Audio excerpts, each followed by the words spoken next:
right? Zakat is mandatory and obligatory and fard on somebody who owns the wealth. Yes, and then we will pay zakat on that, which is 2.5% of the wealth. The anniversary date to calculate zakat annually going forward. Broadly classify in two categories. One is a short-term trade that you do for profit making, and then the other is a long-term investment. So you'll do Zakatable Assets minus the liabilities, which is 86,500 minus 42,600. So Assalamu alaikum wa rahmatullahi wa barakatuh. Inshallah, today we'll talk about understanding zakat. There's a lot of details that go into the calculations of zakat. And since this is an important pillar of Islam, extremely important that we calculate it and we understand the rules of zakat. We'll talk about zakat being a pillar of Islam, the importance of zakat, who needs to give zakat, what are the calculations for zakat. So the Nisaab calculations, assets, liabilities. Then we'll talk about recipients. Who can you give zakat to? We'll talk about zakat on investments. How do we calculate zakat on stocks, 401k, investment accounts, and retirement accounts. And also then we'll talk about zakat on cryptocurrency. We'll do a conclusion with a simple example. So zakat is an important pillar of Islam and is compulsory and obligatory on people who have wealth. And there are many ayah of Quran that talk about it. Comes in Surah Baqarah, ayah number 110, أقيموا الصلاة وآتوا الزكاة وما تقدموا لأنفسكم من خير تجدوه إن الله بما تعملون بصير. Establish prayer, establish salah, and pay zakat. Whatever good you send forth for yourselves, you will certainly find its reward with Allah. Surely Allah is all-seeing of what you do. And this command of establishing salah and paying zakat, وَأَقِيمُوا الصَّلَاةَ وَآتُوا الزَّكَاةَ, comes multiple times in the Quran. And it is extremely important, and it gives us an understanding how important something like paying zakat is when it is mentioned along with salah. Next ayah of the Quran, it comes in Surah Tawbah, ayah number 103. خُذْ مِنْ أَمْوَالِهِمْ صَدَقَةً تُطَهِّرُهُمْ وَتُزَكِّيهِمْ بِهَا وَصَلِّ عَلَيْهِمْ إِنَّ الصَّلَاةَكَ سَكَنٌ لَهُمْ وَاللَّهُ سَمِيعٌ عَلِيمٌ. Take, O Muhammad, from your wealth a charity by which you purify them and cause them increase and invoke Allah's blessings on them. Indeed, your invocations are reassurance for them, and Allah is hearing and knowing. So there are two aspects of zakat. One is the purification aspect, that when we give zakat, it will purify the rest of our wealth. And it also has an increasing aspect of it, inshallah, that when we give zakat, it will increase our barakah, it will increase, inshallah, our wealth in this world, and also will be a source of increased rewards in the akhirah. It comes in the hadith, عن ابن عمر رضي الله عنهما قال قال رسول الله صلى الله عليه وسلم بني الإسلام على خمس شهادة أن لا إله إلا الله وأن محمد رسول الله وإقام الصلاة وإيتاء الزكاة والحج وصوم رمضان. Narrated from Ibn Umar radiallahu anhu, Allah's Messenger sallallahu alaihi wasallam said, Islam is based on 5 pillars, 5 principles. To testify that none is worthy of worship except Allah, and Muhammad is Allah's Messenger sallallahu alaihi wasallam. To offer prayers dutifully and perfectly, that is to establish salah, to pay zakat, that's the obligatory charity, to perform hajj, and to observe fast during the month of Ramadan. So extremely important that we understand how zakat is calculated, and we do exact calculations. We cannot just do an estimate and say this is probably how much it has been. And there are other rules of what it takes for something to be counted as zakat. So let's talk about how much zakat, right? It is very commonly understood that we have to pay 2.5% as zakat. So let's take a simple example. If a person earns $100,000 a year, how much zakat does he need to give?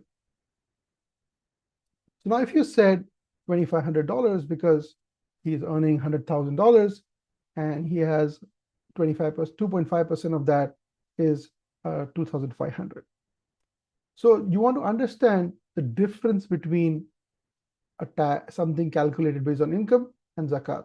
Zakat is different from income tax. Zakat is, for lack of a better word, a calculation based on savings, right? This is after we have taken care of our expenditures, we have taken care of our debts and liabilities. That's when we calculate zakat. So it's different from how income works. Now, who needs to pay zakat, right? Zakat is mandatory and obligatory and fard on somebody who owns the wealth. right? It should be equal to the Nisaab or equal or more than the Nisaab. There are some other factors that come into play as well. That a person needs to be a Muslim. So, for example, a non-Muslim wouldn't pay zakat. He needs to be a free person. He needs to be sane. He needs to also need to be baligh or an adult from an Islamic perspective for them to have to pay zakat. So, if say, let's say, as a child who owns wealth, who has wealth in his ownership, then in that case, there is no zakat on a child's owned assets. This is from a perspective of zakat being an ibadah, it's a worship. So for something to be a worship, there needs to be a niyyah, right? That if we are going to do worship, we need to have niyyah of that worship. If we're going to give zakat, we should have niyyah of giving zakat. And an obligation only comes into play when a person becomes an adult. So that's why there are these categories to consider on who needs to give zakat. Next, let's talk about how to calculate zakat. Right? So what we're going to look at is the total zakatable assets. Not everything we own is zakatable. So we'll talk about what that definition is. But for now, understand that we have to look at our assets, and this is post our expenditures. This could be, and every person's expenditures are different. Your rent is different. Your mortgage is different. Your level of lifestyle, your cost of living is different, or the standard of your lifestyle is different. The zakatable assets looks as post expenditure savings that you have, right? You're going to look at the total zakatable assets, and then you're going to remove, subtract any short-term liabilities. And then we also talk about what is defined in short-term liabilities. And then we look at this difference and see my zakatable assets minus my short-term liabilities, it needs to be greater than equal to Nisaab. So what is Nisaab?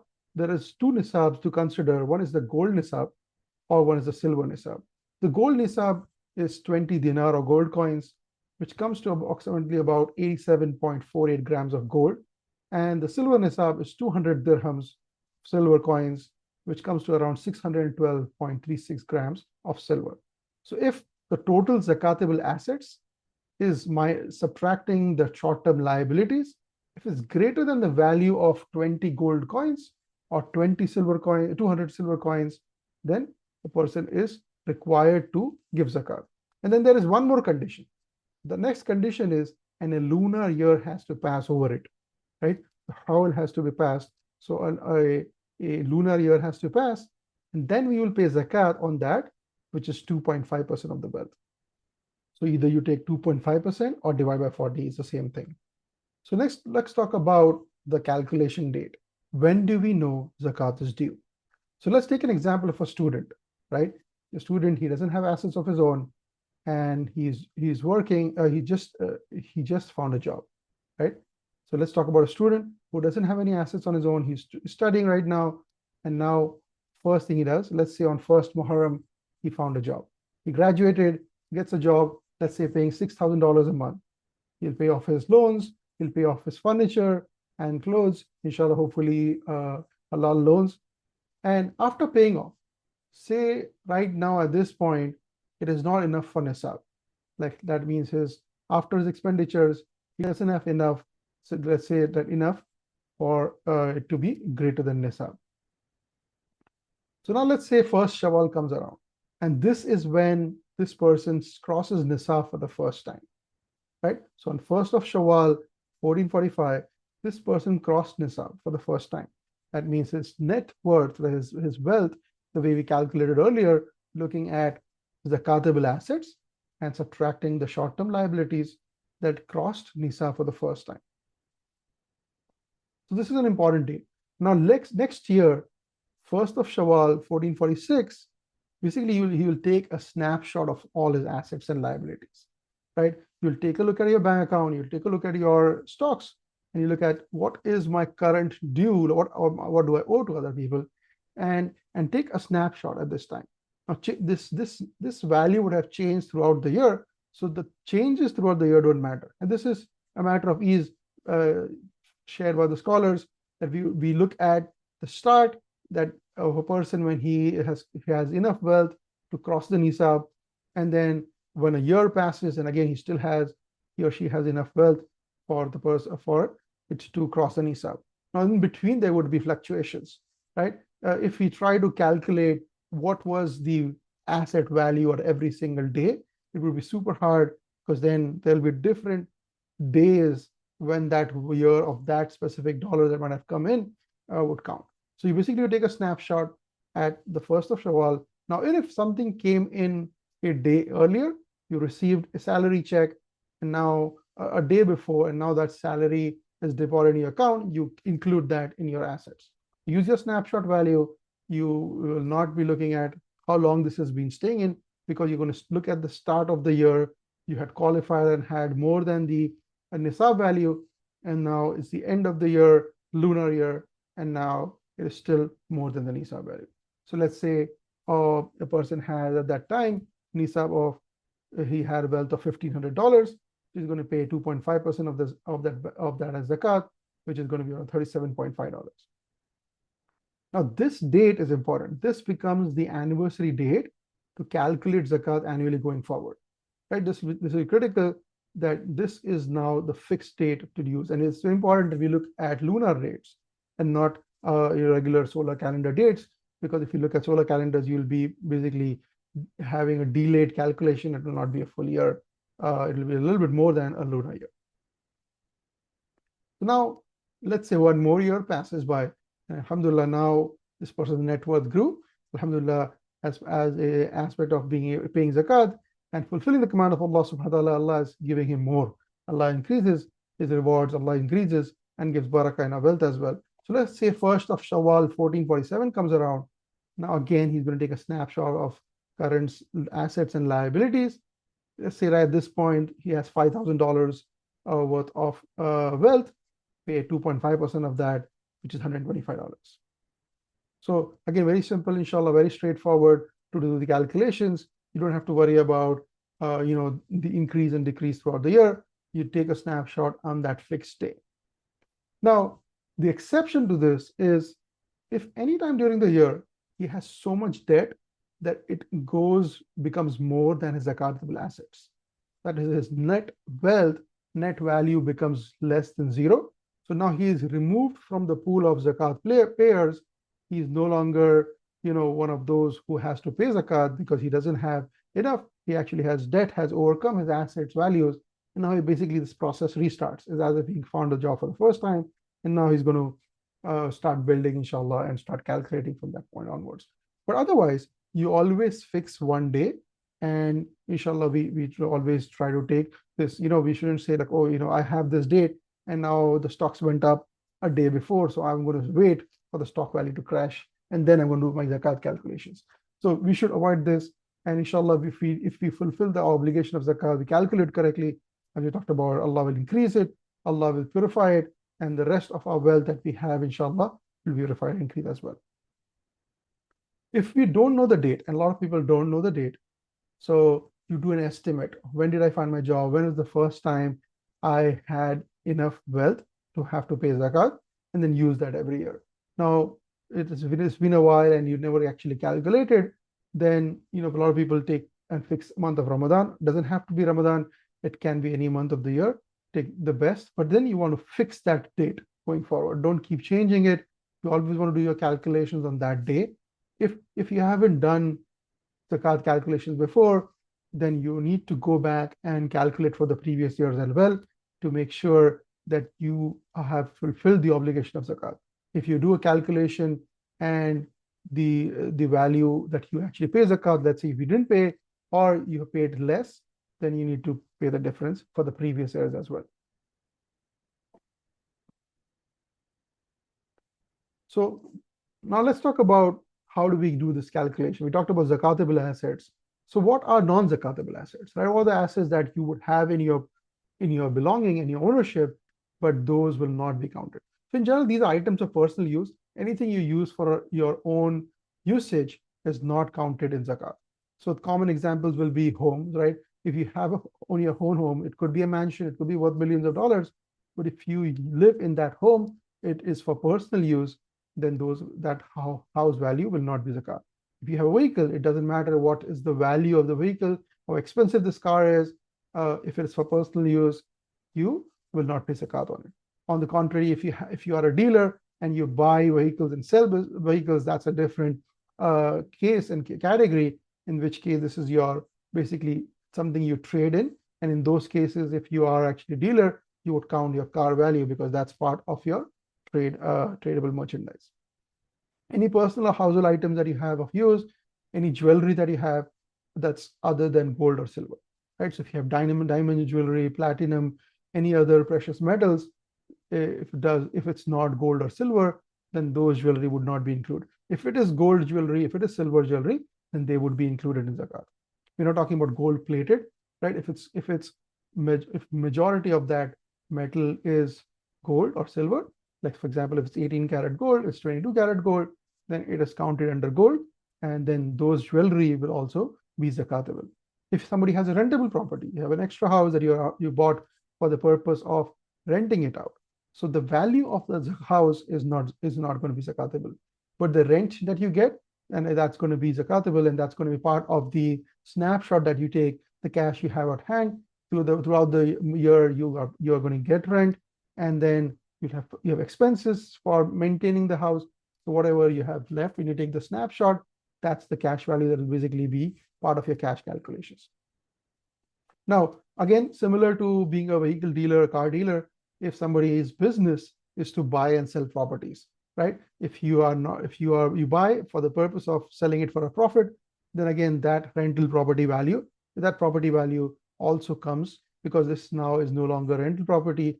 It's not, it is actually your something that you trade on. So if it is with the intention of reselling, you are a real estate investor, you buy property and you sell it, and you had the intention that you will resell it for a profit, then even the value of your property, additional properties, would be calculated.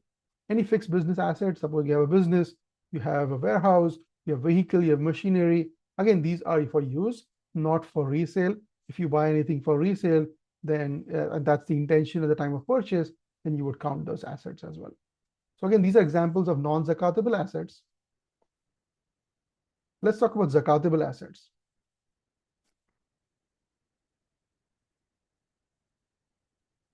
So zakatable assets is any asset that has the potential for growth or was acquired for resale. And the way you would calculate this is you're going to look at current market value.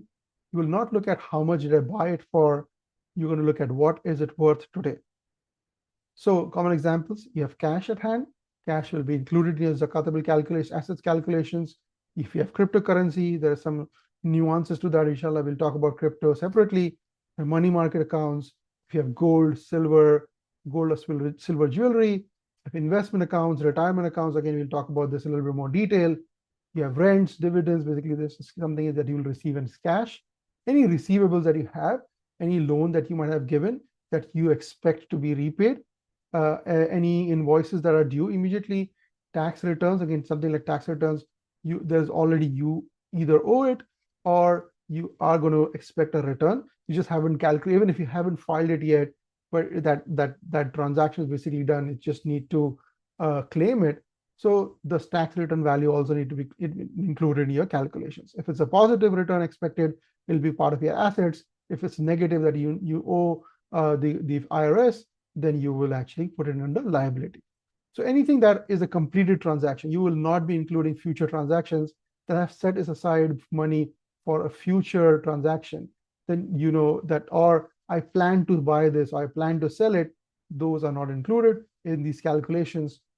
If you have trade merchandise, like we've been talking earlier, you buy and sell cars, or you buy and sell, let's say, iPhones or phones, and you want to look at what's the market price of my tradable merchandise, and then include that in zakatable assets. There are some special cases for zakatable assets. There's livestock, there's agriculture produce, mines, there's treasures. Each of these have some special calculations. Like if you have these number of cows, then this is how many zakat you need to give. If it's these number of sheep, so there are special calculations for each of these categories, which doesn't apply to a majority of the folks. That's why we'll not go into detail. If you do have these scenarios, consult your local imam and scholar who's familiar with these calculations, and do include that in your zakatable assets as well. So now that we know what my zakatable assets are, let's talk about short-term liabilities, right? You will not be looking at overall debts that you might have. For example, a lot of people in the Western world might have a mortgage, and it might be $500,000, which is more than, let's say, all the assets you have. So that doesn't mean you're going to say my mortgage value is more than my assets, so I don't have to pay zakat. Scholars mention you only include what you're going to pay immediately, right?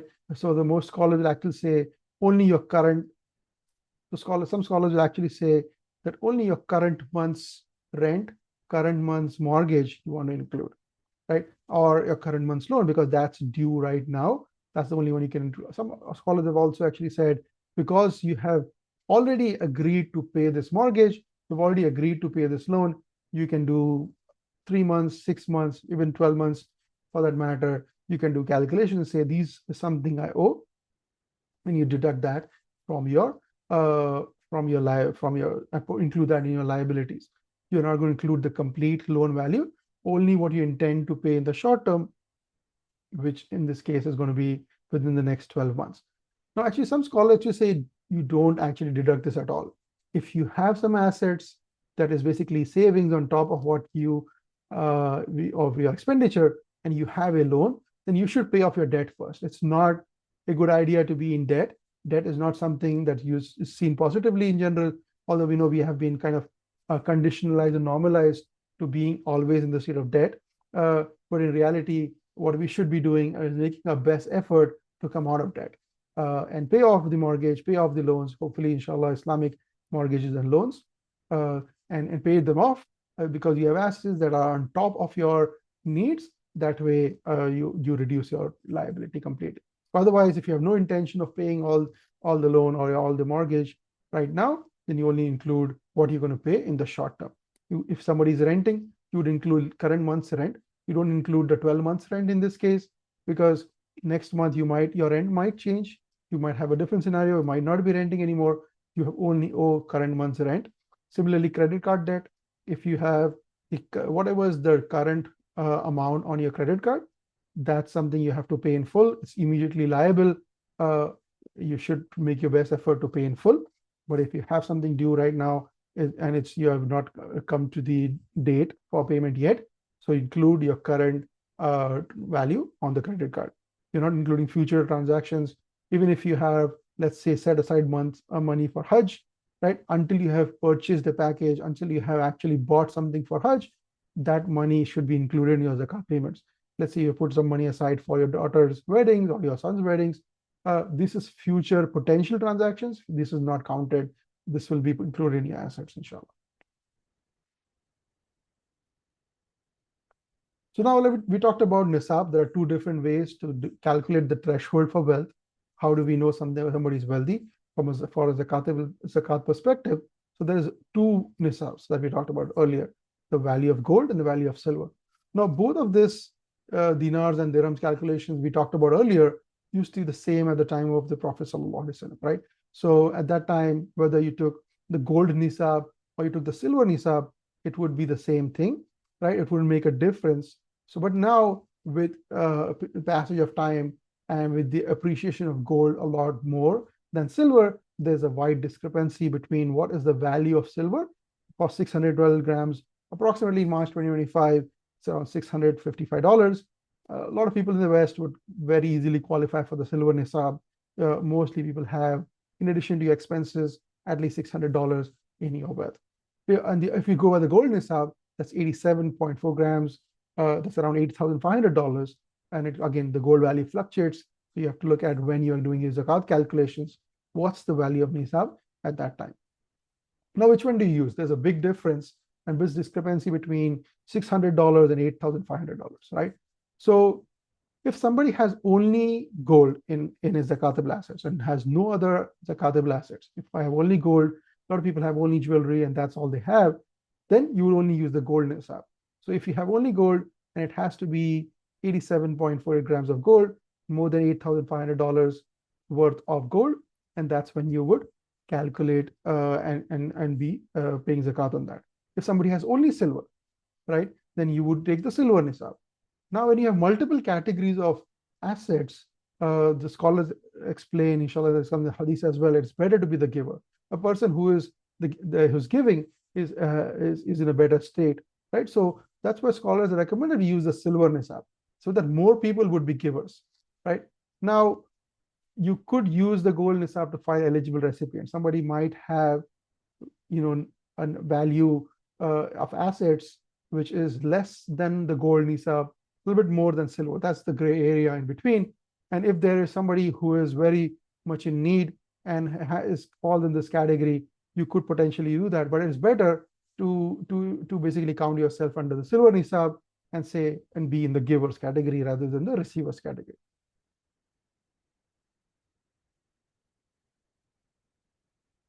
Now, who do I give zakat to? Right? It comes in the ayah of Quran. Bismillahir Rahmanir Rahim. إنما الصدقات للفقراء والمساكين والآملين عليها والمؤلفة قلوبهم وفي الرقاب والغارمين وفي سبيل الله وابن السبيل فريضة من الله والله عليم حكيم. Zakat is only for the fuqara, which is the poor, the masakin, the needy, those who are employed to administer it, mu'allafatul qulub, for those whose hearts are attached to faith,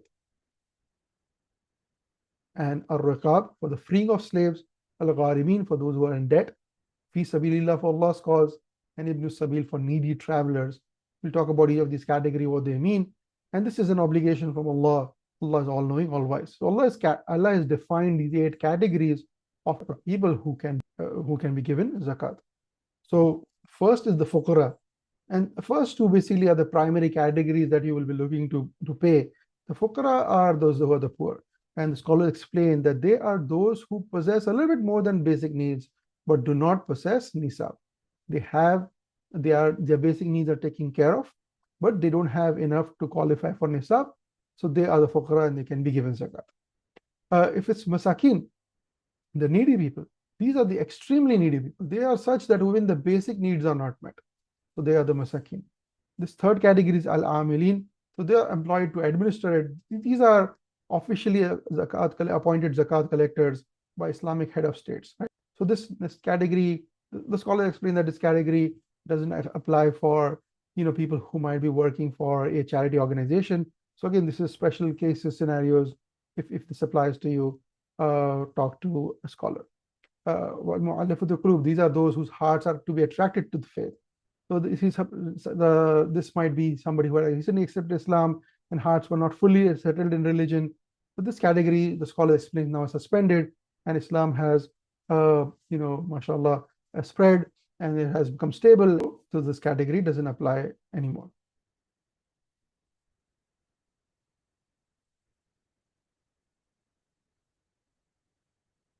Next is the riqab. This is for freeing of slaves. So we don't have this scenario, but before, when they were slaves, the zakat could be used to free slaves. Al-gharimin, somebody who's in debt. Again, there is a description and scholars explain of what kind of debts.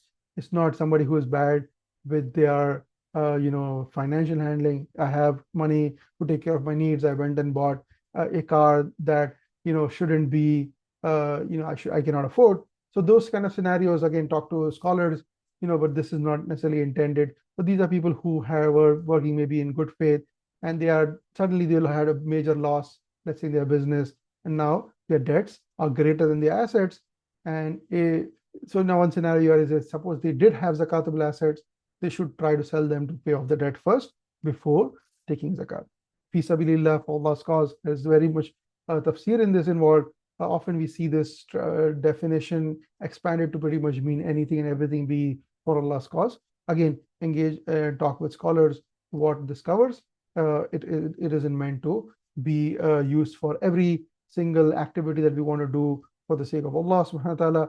Again, zakat is primarily for the poor and for the fuqara and masakin. Ibn Sabil, for the easy travelers. Again, this also scenario doesn't happen much nowadays. For people who are traveling, they might be having enough wealth, they might be wealthy at home, but now they don't have access to the assets at home.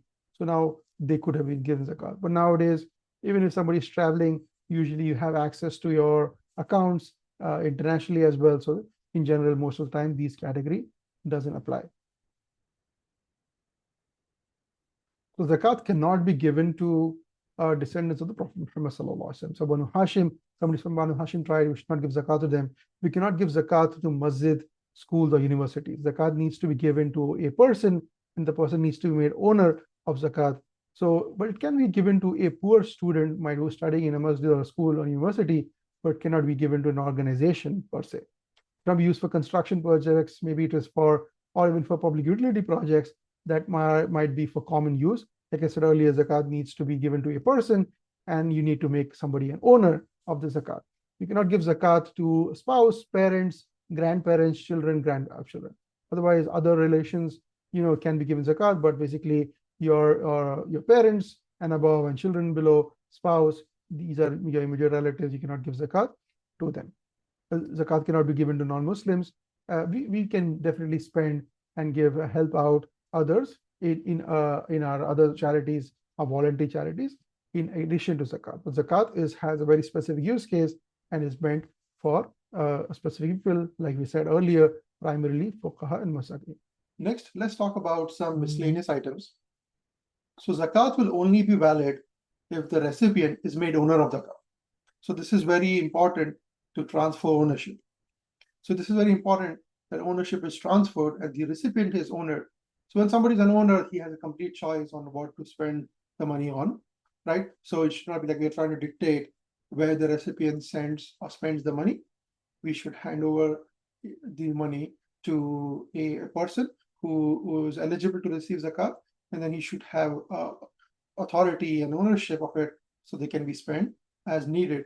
And then that person can actually spend some on somebody else as well. Like, this is impure for us to give, like somebody who's giving, he cannot keep it for himself. These are trying to purify it. But once it comes to the recipient, now it's halal for him, and he can spend it in whatever means he seems fit. So it's important to transfer ownership. Next is that when giving money, the intention of zakat has to be made, right? So it should not be like I have been giving some optional charity, and then I want to now, after a few months, want to change my intention that that specific charity that I did, let's make zakat intention for it. So this is a ibadah. We need to make intention while we're giving it. Now, if we have given it to a recipient and the recipient has not consumed it yet, then you can change the intention. But otherwise, in general, you want to make intention to give zakat. So when you make intention, and let's say you set aside some money to give, now you can, from that pot, you can start giving the recipient's money. But yeah, the intention has to be made for zakat to be counted. So just a recommendation is to try to find eligible recipients directly, right? You might have relatives, you might have people who are around you. There are a lot of refugees that have come in different countries. Try to find and give directly to recipients. When paying to organizations, do some due diligence, right? Ask what the operation costs are, and the zakat obligation is not fulfilled until it reaches to the end, right? It reaches the needy. So any operational costs some organizations that might be charging, you might have to discount them in calculation of how much zakat is actually giving out. So just something to keep in mind. Identify relatives first. If there are deserving relatives, they have right on that. If we have relatives who are in need and we are distributing elsewhere, we should try and help our own relatives first. Next, there is a need to help the needy locally. And this is important. Sometimes we send a lot of zakat overseas, back home countries. Think about this, right? Like if all the money goes out from, let's say, from United States to, let's say, India, Pakistan, Bangladesh, now what happens to the poor who are in the United States? Nobody's sending zakat to the United States, right? They're usually sending it to other countries. So if there are local people who are deserving, try to involve them as well, and try to make sure that you also give some of the zakat to the locals who are in need. If there are special circumstances, there are special situations for other countries, and there is a need, then they can definitely spend overseas as well. Each adult is responsible for their own zakat, right? So let's say the wife has jewelry, and that's all the assets she has. That's gold jewelry, and now she is responsible to pay zakat. So she's responsible for her own zakat. And let's say the husband has some assets of her own, so he has responsibility for his own zakat. Now, you can pay on behalf of your spouse, right? Or for behalf of other relatives or parents, but you need to make permission first because there's an intention to be made. So you want to take permission saying, okay, I want to give zakat on behalf of you. And inshallah, as a good husband, as a good spouse, as a good child, we should try to take care of that, we don't have situation where they have to sell some of their assets in order to give zakat. So if you can, definitely you should help out. But otherwise, the responsibility is on the adult who owns the assets themselves. But you don't need to tell the person receiving that this is zakat, right? Sometimes this can be a means of people thinking that this is bad for me, and some might feel embarrassed to be receiving zakat. So you don't have to tell them.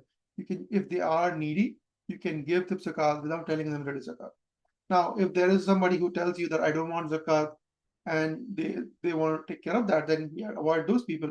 But otherwise, if you know that people who are in need, they don't need to be told that it is zakat.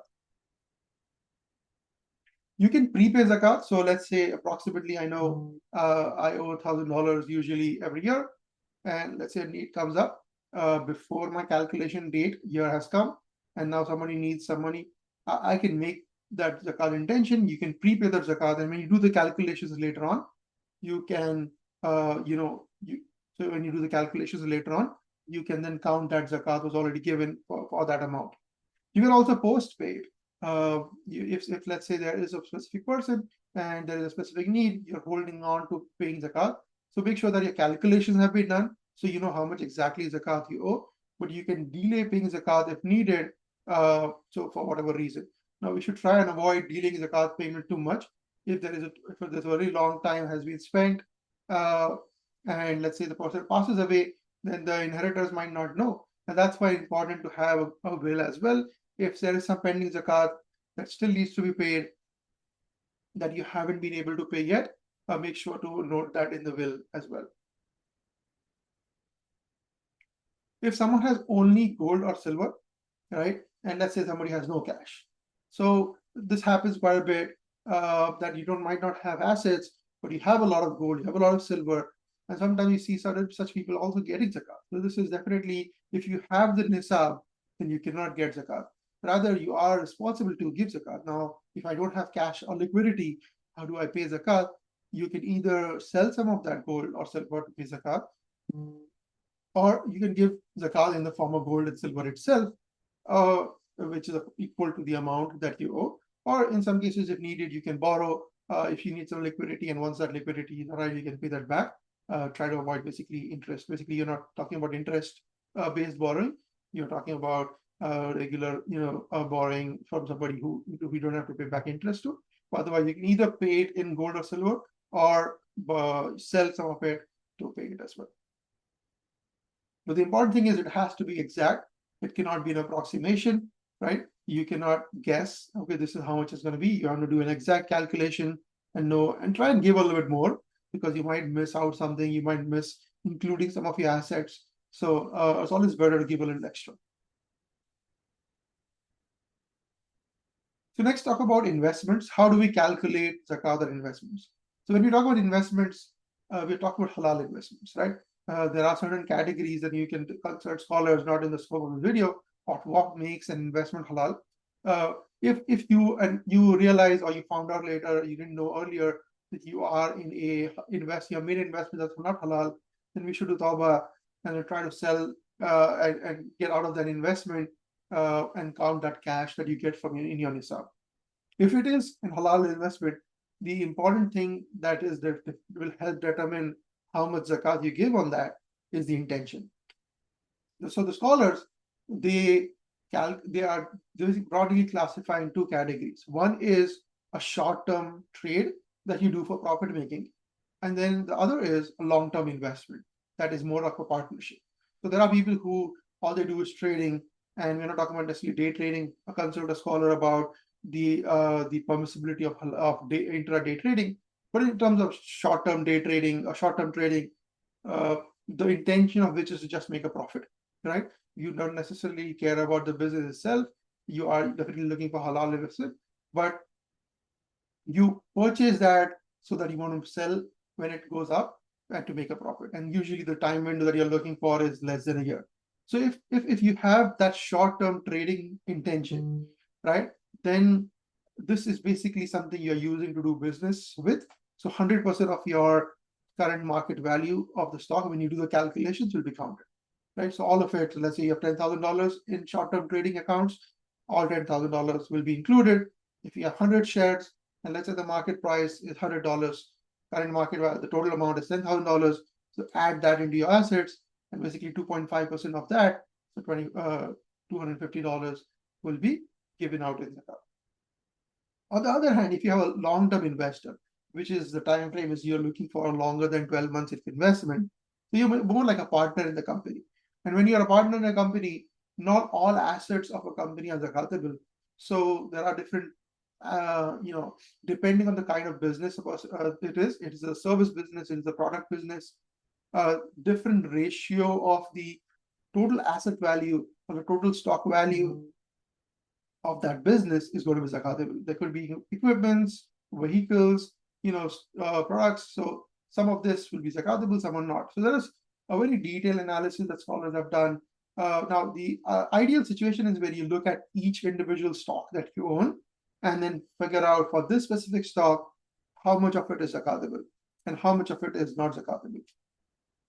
Now, this can get really hard really fast, and a lot of people, even specialists, don't really have their detailed knowledge of how to calculate which asset of a company is zakatable and which is not. So there are a lot of proxy values that the scholars have suggested. You'll see something between 25 to 40% of the value that people have typically suggested. So some scholars will say to take 40%, for example. So let's say you have same 10,000.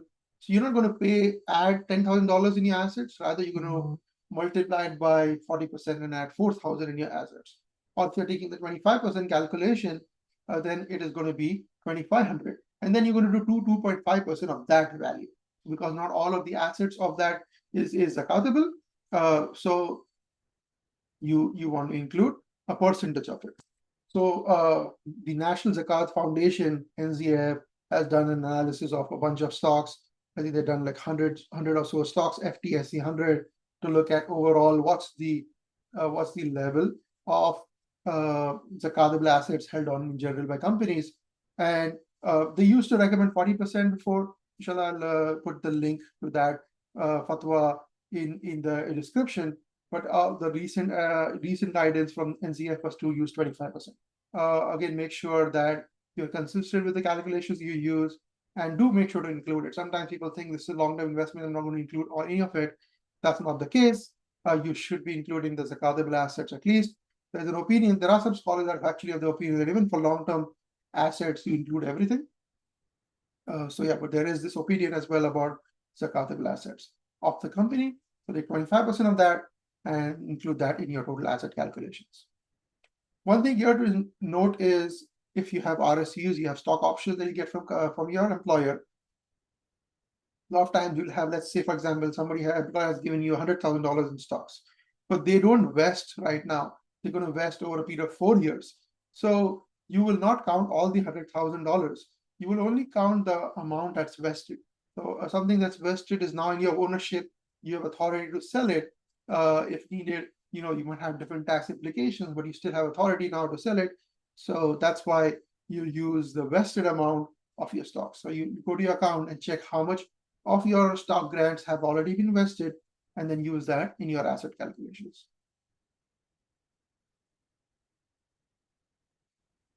Now, let's talk about retirement accounts. In retirement accounts, it could be a 401k, it could be IRA. There is a question of ownership in general, of how do I own this assets right now. So there are two kinds of accounts. One kind of retirement accounts where you voluntarily contributed to it, right? It could be a 401k, it could be an IRA, it could be a Roth 401k, Roth IRA. This is voluntary contribution in general. For example, mostly in the United States, your employer doesn't force you to make a contribution. If you don't make a contribution, you will probably miss out on the company match, but there is no compulsion as such. So you basically intentionally made a conscious decision to make this into an investment. So when we have these 401ks, IRAs, and again, this is probably a little bit more specific to US, but if it's a 401k or an IRA, if you try to withdraw it prematurely, there are taxes to be paid, and there is also a penalty if it's withdrawn. On the other hand, if it's a Roth 401k or a Roth IRA, because this was post-tax contribution, so you're already taxed. Now, if you do an early withdrawal, you only have to pay the penalty. So now, how do we calculate these retirement accounts? These can be a sizable chunk for people who have been investing for a long time. So there are different opinions. One opinion is you look at the current value on the day of your calculations, and all of the value, you include all of that in your retirement account. Now, in your assets. So include 100% of your retirement account value in your 401k calculation as an asset in your Zakat calculations. Especially if it is cash in it, right? Again, not all retirement accounts allow cash to be held. Again, we don't want to be investing in bonds. So, but if it's actually cash, then those cash value definitely want to consider as a current value. Now, the second opinion the scholars have said, what is going to be the amount I get in hand if I liquidate everything today, right? Because Zakat is current market value. Now, the value that is showing in your account is basically a potential value. It's not real value. If you were to actually sell and try to cash out your account, you're going to face penalties. You're going to face your federal taxes, state taxes. Now, this will depend on each one's personal situation. So, in opinion two, we're going to do a calculation of what will it be if I withdraw this amount in total. So there are different calculators that you will see with your banks and with your companies that are holding the retirement accounts. But usually you will see a withdrawal penalty of 10%. It's an early withdrawal penalty. You'll also see federal and state taxes. And again, depending on which tax bracket you are in, this could be different. Which state you belong in would be different. It usually tends to be around 50% of the current market value, which you can do a calculation easily. Put in, there are early withdrawal calculators available to do it with your bank or with your company which is holding your investment assets, and they can tell you what you would get in hand if you were to withdraw it today. So this amount is what you want to do. So let's say that came out to 50%. If somebody had $100,000 in their 401k account, if they were to cash out everything today, you don't actually have to cash out. But if you did cash out, it comes to about 50%, so $50,000. So $50,000 you're going to include in your asset calculations. So saying this that I have assets, Zakatable assets of $50,000. The third option is to look at cash. Again, if you have cash, then you want to say, what is the penalty on the cash, right? That's one. And then second is look at penalty plus fees on the cash, right? But if it's stocks, and often 401k, people try to put it into halal mutual funds or halal investments. If all of your 401k is in stocks, halal stocks, then you can basically use the same calculation that you would use for a long-term investment, which is to do 25% or 40% of the value. So this is opinion three, which is again, you're going to do 25% or 40% of the total value, depending on what number you have used for your retirement account as well. In some cases, you see people say doing both, that you would do after tax and then also do 25 to 40% of that value. It seems to be a little double dipping. I was trying to figure out why that is done, because in general, if you were to liquidate everything, you no longer are a owner of any stock. You're getting cash in hand. So you want to do either or, not to do both. If on the other hand, there's another opinion, which is because you don't have complete access, and let's say some people might have a really large amount in their retirement account, and you don't have enough cash funds to pay zakat for it.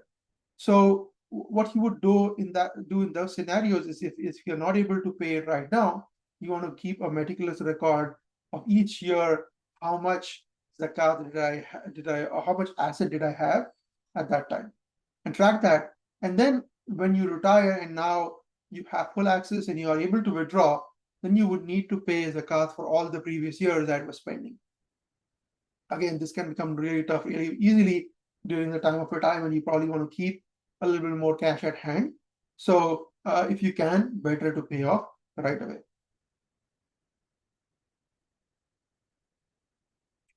Now, there are some other retirement accounts which are more like pensions, in some cases, social security. In some countries like India, for example, one have provident funds, where you don't really get a choice. You cannot say, I don't want to invest in this. It is mandatory, it is automatically deducted. There is no opt-out process at all. And also, you don't have any say in where it gets invested. So if it is such kind of retirement account where it's automatically deducted, it's mandatory, you cannot opt out, it never comes in your ownership. You did not make a conscious choice to put into a retirement, so that's where, and you don't even have a say on where it gets invested. So you wouldn't include this in your zakatable calculations until you are able to actually have access to it. So when somebody does retire, or somebody does start collecting Social Security, somebody does retire or starts collecting Social Security, so now you have access to those funds, and now it basically gets counted in the cash that you receive. Next, talk about cryptocurrency. It could be Bitcoin, Ethereum, etc. Again, intention is really important. Why are you purchasing cryptocurrency? Again, are you doing it for short-term trading? You buy a Bitcoin to sell it when you bought Bitcoin when it was crashing, and now it is high up, so now you want to sell it again. That's your business. You're a trader. You are a short-term trader in cryptocurrency. Now, in this case, because you purchase just for short-term for profit making, all of your cryptocurrency that you are invested, doesn't matter which kind of currency, you will be investing, you'll be calculating all of it in your assets. So let's say you had $5,000 in Bitcoin, $5,000 in Ethereum, $10,000, all of it will be calculated in Zakatable Assets. On the other hand, if you're a long-term investor, you're actually using cryptocurrency for the nuanced usage, right? So again, then depends on the category of the cryptocurrency. If it's a digital currency, it's a payment mechanism like Bitcoin. So again, 100% of the value will be counted because again, it's basically digital cash. It's a digital way to spend, right? 100% of your market value you're going to count if it's Bitcoin. If it is a smart contract, if it's a token, there are like many nuanced discussions. Consultants scholar on this. Mufti Farad Adam, he has some good videos on how to do those calculations. I would say a majority of the people are in a short-term investor. There are very few people who have bought tokens as a proof of purchase of an item, like if it's a proof of purchase for a real estate item or something like that. So yeah, if it's a token and if it's a proof of ownership of some real world item, then it will depend on what real world item it is. If it is for real estate, if it's a rental property, then it wouldn't get calculated or counted. But if it is a proof of holding gold, if it's a proof of ownership of silver, then because gold and silver are zakatable, then your crypto will be zakatable as well. Like I said, majority of people will fall in situations where you're either doing a short-term investment or you're doing it in a digital currency like Bitcoin. So in most cases, it's 100% zakatable asset. There are very specific situations, like I said, then it will not be zakatable. If those are situations apply for you, then you can look up Mufti Farad the video on it, but otherwise just calculate 100% of your cryptocurrency. So let's do a calculation example, right? We have talked about all the theory. Let's put it to a very exact example so we can know how to calculate. So Nisaab is calculated when 1 year has passed, right? So let's say it is my date today. Today is my date that now I have to do my zakat calculation. This is my year of the lunar date where I do my calculations every year. So I'm going to start with including all my zakatable assets. I'll check bank account 1. Let's say bank account 1 has $3,000. So I make a note of it. And you can either put it into a sheet, you can put a piece of paper. There are some zakat calculators as well, but be careful when using online zakat calculators. They use different opinions. So you make sure you want to align. Again, they might have a single field which is say total cash. So, but you still have to calculate cash across all those bank accounts. So it might be helpful in either ways to make your own calculations. So look at what is my bank balance, right? So it's $3,000 right now. It could be again $3,000 that came in yesterday. It doesn't have to be sitting in your account for a year.